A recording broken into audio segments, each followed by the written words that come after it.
സുധർമാമുനിയോടയോധ്യയിൽ ഗതരായോരളവന്നൊരന്തിയിൽ അതിചിന്ത വഹിച്ചു സീത പോയി സ്ഥിതി ചെയ്താളുടജാന്തവാടിയിൽ. അരിയോരണി പന്തലായി സതിക്കൊരു പൂവാവിതൃത്ത ശാഖകൾ ഹരിനീല തൃണങ്ങൾ കീഴിരുന്നരുളും പട്ടുവിരിപ്പുമായിതോ. രവി പോയി മറിഞ്ഞതും സ്വയംഭുവനം ചന്ദ്രികയാൽ നിറഞ്ഞതും അവനീശ്വരിയോർത്തതില്ല പോന്നവിടെ താൻ തനിയേയിരിപ്പതും. പുളകങ്ങൾ കയത്തിലമ്പലാൽ തെളിയിക്കും തമസാസമീരനിൽ ഇളകും വനരാജി വെണ്ണിലാവൊളിയാൽ വെള്ളിയിൽ വാർത്ത പോലെയായി.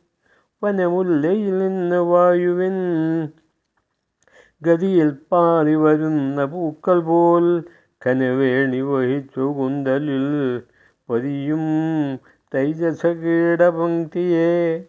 പരിശോഭ കലർന്നിതപ്പൊഴാ പുരിവാർ കുന്തളരാജിരാത്രിയിൽ തരുവാടിയിലൂടെ കണ്ടിടുന്നൊരു താരാപഥഭാഗമെന്ന പോൽ.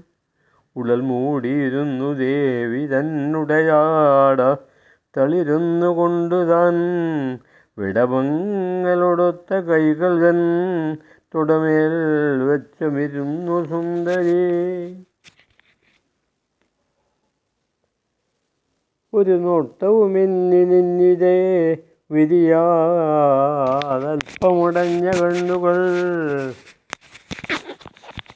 പരുഷാളകപംക്തി കാറ്റിലാഞ്ഞുരസുമ്പോഴും ഇളക്കമെന്നിയെ അലസംഖ്യ നിവർന്നിരുന്നു മെയ്യലയാതാനതമേനിയെങ്കിലും അയവാർന്നിടയിൽ ശ്വസിച്ചുഹ നിയമം വിട്ടൊരു തെന്നൽ മാതിരി. നിലയന്നിയേ ദേവിയാൾക്കകത്തലതല്ലുന്നൊരു ചിന്തയങ്കടൽ പല ഭാവമണച്ചുമെല്ലെ നിർമ്മലമാം ചാരുകവിൾ തടങ്ങളിൽ ഉടലും മനതാരടുക്കുവാൻ വഴി കാണാതെ വിചാരഭാഷയിൽ അഴലർന്നരുൾ ചെയ്തിരുന്നരാ മൊഴിയോരൊന്നു മഹാമനസ്വിനി.